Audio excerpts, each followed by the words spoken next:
재판 독립과 사법부 신뢰 등을 논의하기 위해 오늘 오전 열린 전국 법관 대표 회의가 2시간여 만에 끝났습니다.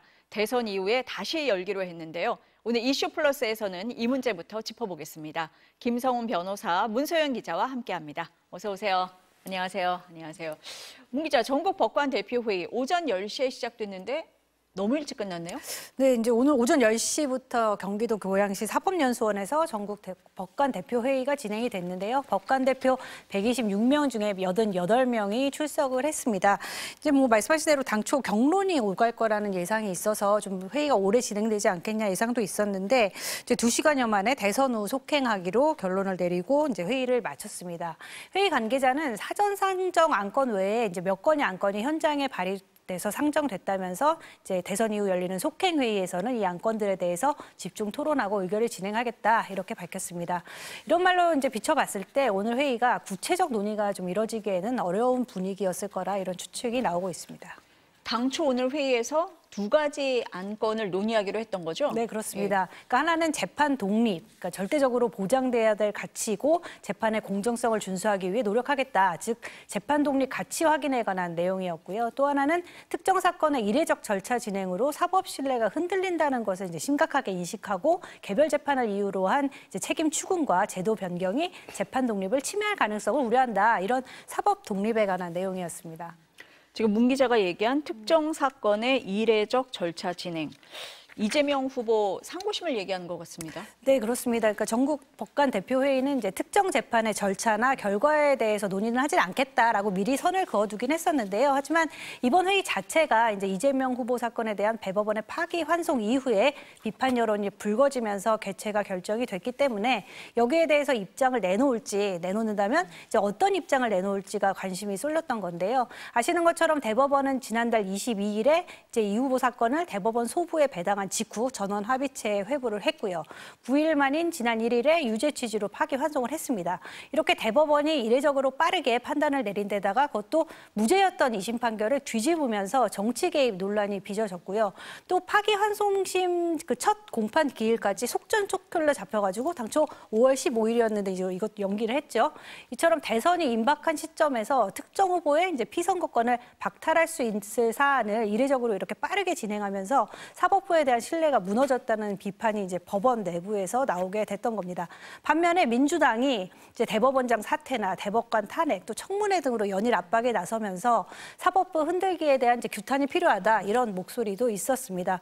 결국 전국 법관대표회의는 지난 7일과 8일에 투표를 통해서 임시회의 개최를 결정을 했습니다. 각 법원의 이제 대표격인 판사 126명 중에 5분의 1 이상인 26명이 요구할 경우에 임시회의를 열 수가 있는데 개최 요구 정족수는 이제 겨우 넘긴 것으로 전해지고 있습니다.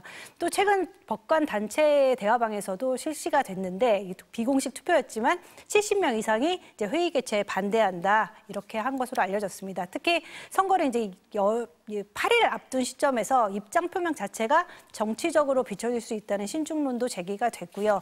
이런 부담감 때문에 이제 대선 이후로 회의를 속행하자 결론을 내린 걸로 보입니다. 간사인 이제 안은지 창원지법 판사는 선거에 영향을 미칠 우려가 커졌기 때문이라고 이제 이번 그 결정을 내린 배경을 설명을 했습니다. 변호사님 보니까 전국의 법관 대표들이 모인다. 이름부터가 너무 무겁습니다. 그런데 특정 재판이 논란이 돼서 이 대표회의가 열린 적이 있습니까? 제가 알기로는 이번이 처음인 것으로 알고 있습니다. 그런 부분에 있어가지고 안건과 관련돼서도 전국 법관 대표회의에서도 특정 재판만을 안건으로 삼는 것이 적절하지 않다라는 의견이 있었던 걸로 보이고요. 그래서 사법부의 공정성과 독립성이라는 조금 더 추상적인 큰 화두를 가지고 하자는 방향으로 일단 열렸다라고 볼 수가 있습니다. 이번 건 같은 경우에는 이번에 또 속행하겠다라고 표현했는데요. 속행이라는 게 법원에서 쓰는 표현입니다. 재판을 마치지 않고 계속한다. 이런 게 속행이거든요. 결국은 공정성과 독립성과 관련된 그런 논의들과 그런 담론들이 오늘 회의에서 뭔가 결론이 나왔다기보다는 그 부분에 대해서 제기되는 많은 문제들, 그 부분과 관련돼서 그 제기되는 문제에 대한 또 다른 문제들에 대한 부분들을 사법부 차원에서 사법부의 구성원들이 논의할 시간이 필요하다고 보는 것이죠. 우리가 한 가지 이제 주의해야 할 부분은 우리가 사법부, 국회 이렇게 어떤 정부기관이나 어떤 헌법기관들을 지칭을 할 때 이제 그 기관들이 단일한 의사하에 일사불란하게 움직이는 어떠한 하나의 인격적 주체로 보는 경향들이 간혹 있습니다. 이제 시사에서 다루다 보면요. 하지만 사실은 원칙적으로는 꼭 그런 구조가 아닐 수가 있고요. 법관대표회의 같은 경우에는 예를 들어서 사법부의 기존의 역사 속에서는 그렇게 많이 등장했지는 않았습니다. 왜냐하면 우리가 일반적으로 알고 있는 사법부는 어떤 거죠? 대법원장을 정점으로 해서 사법부 안에서는 소위 제왕적 이제 권한을 가지고 사법 행정이나 모든 것들을 책임지는 권한을 가지고 있기 때문에 일개 개별 판사들이 어떤 의견을 내거나 입장을 낸다는 것들이 물론 과거의 사법파동이나 또 여러 가지 사법농단에 관한 대책 과정에서 나오긴 했었지만 오랜된 역사는 아닙니다. 그런 부분에 있어서는 이번에 모인 그 모임 자체보다는 앞으로의 논의가 주목이 되고요. 즉 사법부라는 거는 굉장히 그 하나의 별개의 독립된 사법권으로서 독립되어 있는 3권 중에 하나지만 또 한편이지만 이 3권의 사법권이라는 거는 개별적인 판사들의 양심과 법에 대한 이해를 바탕으로 해서 분산되어 있는 거기도 합니다. 여기서 이제 그 분산의 주체이자 사법부로서의 역할을 하는 각 판사들이 모여서 공정성과 독립성이라는 사법부의 의사, 좀 국민적 요구가 어떤 것으로 받아들일 수 있는지를 고민하고 논의한다는 거는 굉장히 중요하다고 생각하고요. 이게 이제 대법원장이나 대법관들이 아니라 일선 판사들에 의해 가지고 논의되는 것은 앞으로도 중요한 요소가 될 거다 이렇게 저는 생각합니다. 지금 변호사님이 이제 속행이라는 표현을 쓰셨습니다. 대선 이후에 속행을 한다는 거잖아요. 그런데 이제 대통령이 누군가가 정해지잖아요. 근데 입장 내기가 어려워지는 거 아닌가 뭐 이런 생각도 드는데 어떻습니까? 저는 그렇게 생각합니다. 사법부가 대통령이 누군가인지에 따라서 입장 내는 게 어려워지면 사법부는 문을 닫아야 합니다. 예, 그게 어쩔 수 없습니다. 삼권 분립이라는 거는요. 민주주의, 민주국가에서는 국가 권력에 대한 강한 의심, 강한 회의, 그리고 강력한 견제라는 거를 토대로 해서 민주주의 정치 체제가 만들어져 있는 겁니다. 그래서 선한 권력은 없습니다. 완벽한 권력도 없고요. 그런 부분에서는 삼권이 나누어져서 각자의 역할들을 수행하는 거기 때문에 지금은 국민들이 어떤 국가 권력을 형성할 것인지 누군가에게 정부 구성을 맡길 것인지를 선택하는 선거의 과정이고 이 과정에서 사법부가 하나의 플레이어로서 목소리를 내는 것 자체가 적절치는 않습니다. 사법은 민주공화국의 여러 문제와 갈등을 최종적으로 해소하는 곳이지 그 갈등의 주체가 되어서 원칙적으로는 아니거든요. 이번에 논란이 시작된 거는 마치 사법부가 이 갈등의 주체처럼 마치 갈등의 플레이어와 행위자처럼 나타난 것으로 보이는 부분들이 있었기 때문에 그런 논란이 있었던 겁니다. 그렇기 때문에 이 부분에 있어서는 정치적 의사결정을 형성하는 과정에서 사법부의 일원들이 모여가지고 어떤 의견을 표명하는 것 자체가 지금 선거 기간의 국면에서는 선거적으로 정치적인 의사로 보일 수 있다는 우려가 있다는 것은 당연히 이해할 수 있다고 생각하고요. 그렇다면 사법부의 공정성, 사법부의 독립성, 이 두 가지는 그러면 선거 기간만 관심 있고 중요한 것인가? 전혀 그렇지 않습니다. 우리 민주공화국의 모든 가치의 핵심 중에 하나이기 때문에 이 부분에 있어서는 앞으로도 논의가 되고 앞으로 이야기가 되어야 합니다. 개별 사건 하나에서 촉발되긴 했지만은 개별 사건 하나에서 끝나지 않은 문제라면은 앞으로의 사건과 또 정치적 선택과 무관하게 어떻게 우리는 특정 정치인과 정치 세력과 무관하게 공정하고 독립된 사법부를 구성하고 만들어가고 지켜나갈 수 있을까? 우리는 이걸 자정작용이라고 표현하거든요. 헌법재판소에 이번에 윤석열 탄핵 심판의 결정문에 이런 표현이 들어가 있습니다. 민주주의는 자정장치에 대한 제도적 신뢰가 존재하고 그것이 잘 작정하는 한 그런 한 가장 갈등을 봉합하고 해결하는 데 있어서 가장 탁월한 체제이다. 이런 문장이 있습니다. 자정장치가 사실 사법부입니다. 그런 부분에 있어가지고는 여기에 대한 논의와 내용들은 계속 이제 이루어질 필요가 있다고 생각하고요. 한편으로는 국민들도 관심을 가질 필요가 있는 게 특정 정치인과 정치 세력은 오래가지 않습니다. 그거는 사실은 3년, 5년, 10년 지나면 다 기억이 잘 안 났습니다. 하지만 시스템과 제도는 오래갑니다. 그런 부분에서 특정 정치와 선거적 국면을 떠나가지고 우리가 생각하는 독립적이고 공정한 사법부를 어떻게 구성하고 만들어가는 게 좋을지 제일 좋은 거는 먼저 사법부의 일원들이 거기에 대한 지혜를 맞대고 또 의견을 모으는 거라고 생각합니다. 대선 이후에 변호사님이 지금 말씀하신 이런 내용으로 좀 입장 표명이 나왔으면 좋겠습니다. 네. 문 기자, 민주당에서 여러 가지 법안을 냈었어요. 대법원 관련해서. 그런데 대법관 수를 늘리고 또 대법관이 비법조인도 될 수 있도록 하는 그런 법안을 냈었는데 철회를 했네요. 네, 그렇습니다. 그러니까 국회 법제사법위원회 이제 민주당 간사인 박범계 의원이 지난 23일에 이제 대표 발의한 법원 조직법 개정안이 논란이 됐었는데요. 이제 대법관을 현행 14명에서 30명으로 늘리고 이제 변호사 자격이 없어도 대법관이 될 수 있도록 하는 내용입니다. 취지는 다양한 시각을 가진 인사들로 이제 대법원을 구성해서 바꾸자 이렇게 하는 건데요. 근데 국민의힘에서 거센 비판이 나왔습니다.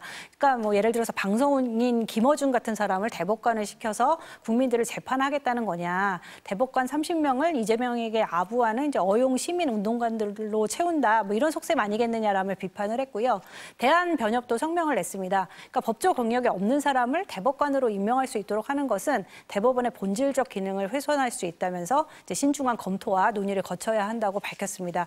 또 장경태 의원은 이제 대법관 수를 100명으로 늘리는 법원조직법 개정안을 대표 발의했었는데요. 이 법안 역시 이제 대법원 위상이 격화될 우려가 크다. 또 전원 합의체 판결은 어떻게 할 거냐 이런 논란이 제기가 돼 왔습니다.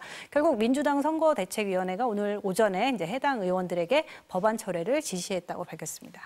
어제 이재명 후보가 기자간담회 했었거든요. 그 자리에서 이 문제에 대해서는 선긋기를 했었거든요. 네, 그렇습니다. 그러니까 그 기자간담회 질의응답 과정에서 이 문제도 언급이 됐었는데요. 먼저 들어보겠습니다.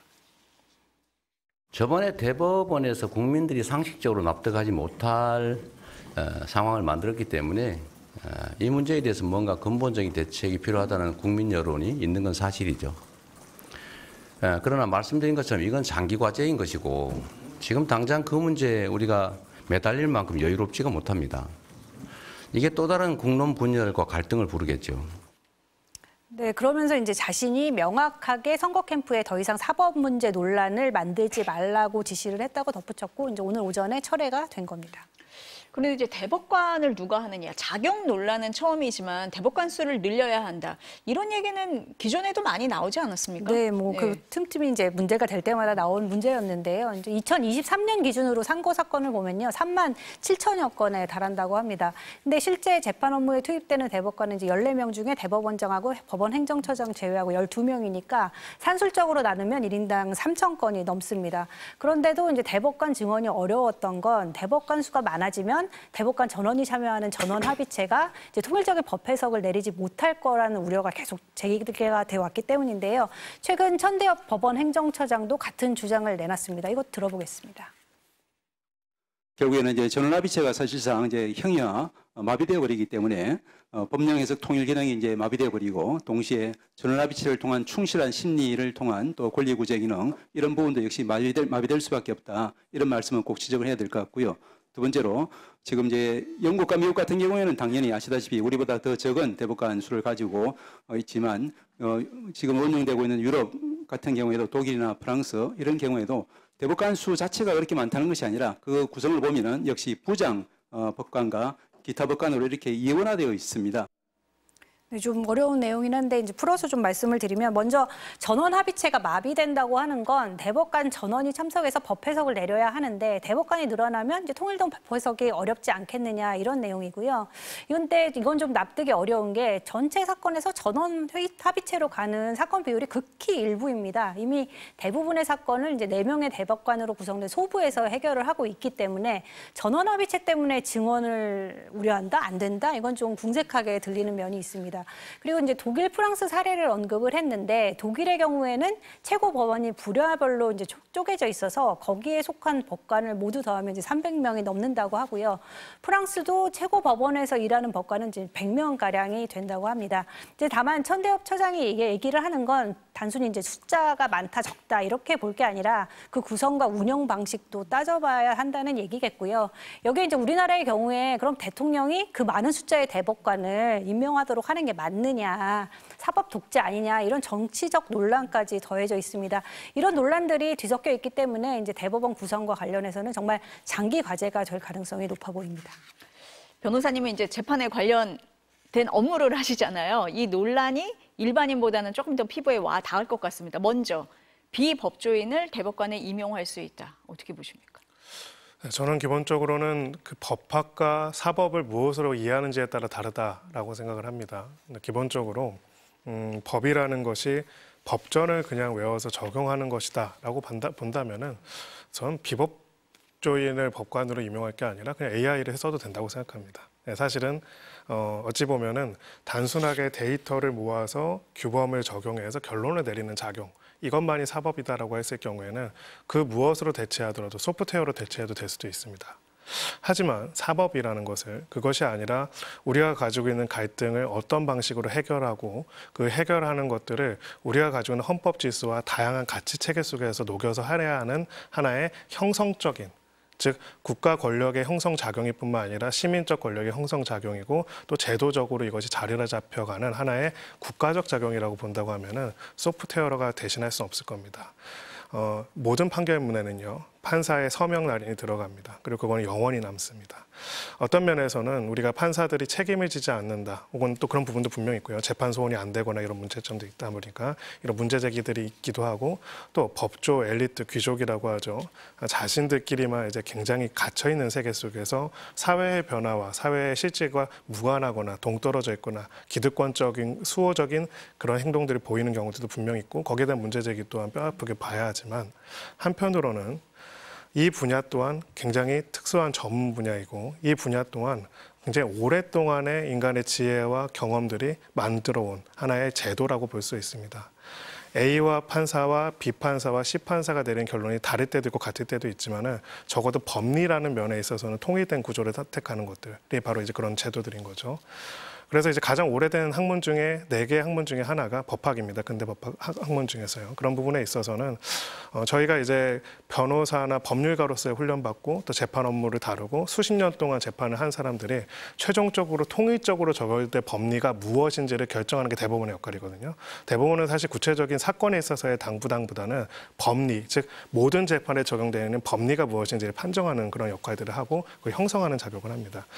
그런 부분들에 대한 대국민 서비스를 하는 곳이다. 그렇다고 한다면은 그 부분에 대한 경험과 충분한 식견들을 가지고 있는 사람들이 하는 게 저는 국민들 입장에서 좀 더 낫지 않을까 생각이 듭니다. 다만 지금 같은 제도가 가지고 있는 여러 문제점, 그리고 폐쇄성에 대한 비판과 그런 변화는 다른 방식으로 해결될 수가 있겠죠. 대표적인 게 배심제입니다. 지금 형사재판 이런 부분에서 국민참여재판들이 이제 등장하기도 했죠. 이런 방식으로 사법 과정에서 시민들의 참여를 할 수 있는 영역들을 넓혀가는 것과 법관 자체를 아예 법관이라는 제도 자체를 완전히 폐쇄하고 법관 자체를 형해하는 거는 좀 다른 개념이다. 저는 그렇게 생각합니다. 네, 문 기자, 주제를 좀 바꿔보겠습니다. 오늘 윤석열 전 대통령 5차 공판 열리고 있잖아요. 윤 전 대통령도 관심인데 재판장인 지기현 판사도 국민들이 관심이 많습니다. 오늘은 뭐 입장 표명한 건 없습니까? 네, 지난주 4차 공판 당시에는 이제 공판에 앞서서 접대를 받은 적이 없다라고 본인이 직접 부인을 했었잖아요. 그래서 그날 당일에 이제 민주당이 곧장 그 서울 강남의 룸살롱에서 그 집판사가 지인들과 찍은 사진을 공개를 하면서 사법부가 접대 의혹을 제대로 조사하라 압박을 했었습니다. 이후 집판사는 이제 대법원 윤리감사관실에 접대 의혹과 관련해서 입장을 담은 문건과 입증 자료 등을 제출을 했다고 하는데요. 집판사는 소명서에서 이 사진은 이제 2023년 여름 지방 법조계 후배들이 서울에 올라와서 만나서 찍은 사진일 뿐이지 접대 자리가 아니었다고 주장을 했습니다. 또 당시 후배들과 저녁 식사를 하고 이제 밥값을 결제한 후 집에 가려고 했지만 후배들이 술 한잔 하자면서 이제 인근 주점으로 자신을 데려간 것이다. 사진을 찍은 후에 술자리가 시작되기 전에 귀가를 했다라고 주장을 했습니다. 이 밖에 사진 속 주점은 이제 룸살롱이 아닌 라이브 카페라고 밝히기도 했습니다. 반면에 민주당은 이 사진의 촬영 시점은 작년 8월이라고 주장을 했고요. 이 업소는 11년 전에 이제 무허가 유흥업소 영업을 하다가 적발됐다. 이런 자료도 추가로 내놓은 상황입니다. 일각에서 재판 지속하기 부적절한 거 아니냐 이렇게 얘기를 하는데 변호사님 의견 짧게 좀 듣고 마무리해야 될 것 같습니다. 네. 네, 객관적인 진실이 무엇인지에 따라 다르다고 생각합니다. 객관적 진실이 만약에 실제로 업무 관련된 부정한 향응과 청탁을 받았다고 하면 당연히 물러나는 게 맞고요. 다만 이제 그것이 아닌 상태에서 의혹 제기가 있으면 판사가 다 물러나야 한다고 하면은 우리가 담당하고 우리가 하고 있는 수많은 사건에도 이제 이런 예들이 적용이 될 수가 있기 때문에 그 부분에서는 신중을 기할 필요가 있다 이렇게 생각합니다.